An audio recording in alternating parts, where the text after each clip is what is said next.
mga kapots, welcome back to my vlog. Karon na adlaw mag legs dita karon. Kini na machine ang atong unahon. Okay.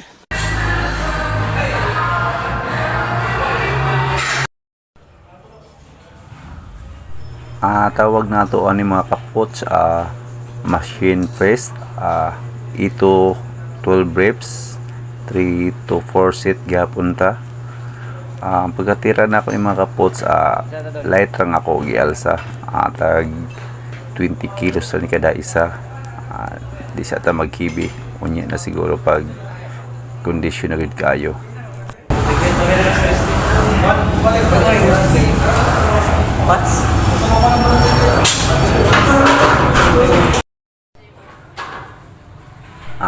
Second set na mga kapots, light gyapon ni akong gialsa.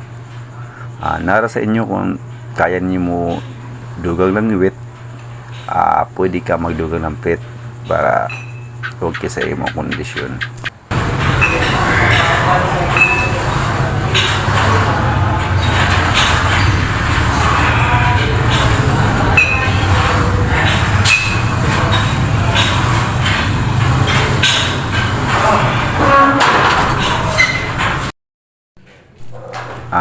Third set na ta mga kapots, dire na part na nagdugang na ko ng weight. Nagdugang ako kada isa tag 20 kilos.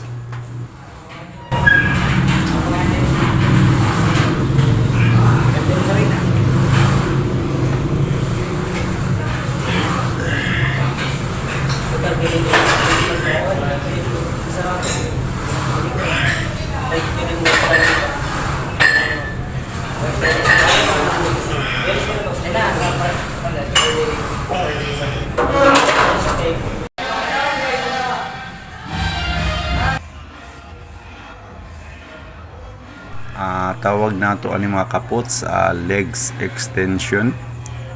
Ito 12 reps, 3 to 4 set gyapon ta. Pagkatira na ko ani mga kapots, medyo heavy ni siya gamay kay medyo naka warm up na gani ha. Pero sa mga bag-o pa mga kapots, mas gana light sa ta pag alsa kay ang gym dili man ni pabug-atay. Tawag ingon nila papormahay man ni.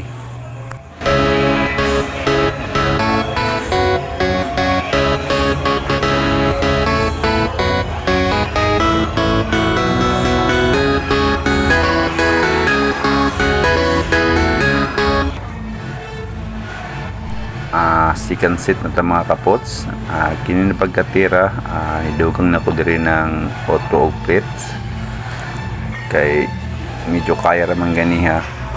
Nigdugang ta auto gamay og timbang para medyo mapilsa nato ang sakit mga kapots. Pero depende ra gyapon na sa inyo mga kapots kung mag light mo o mag heavy mo.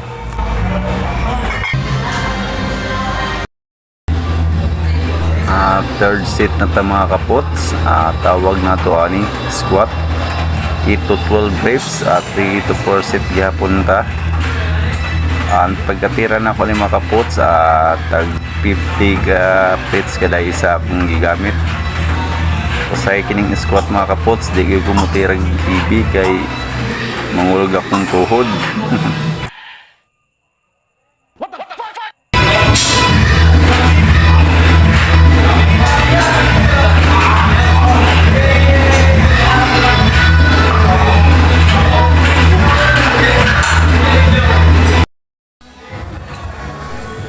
Second set na ta mga kapots sa atong squat exercise.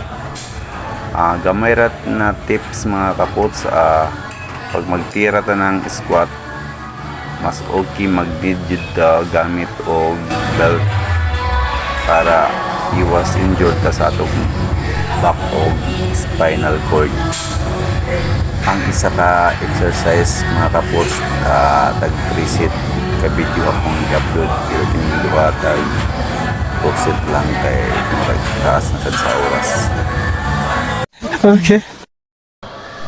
Karon mga kapots, naka-edit na ta, ready to go na ta uli balay. Mga kapot, salamat sa paglantaw. Please like, follow, share, and subscribe.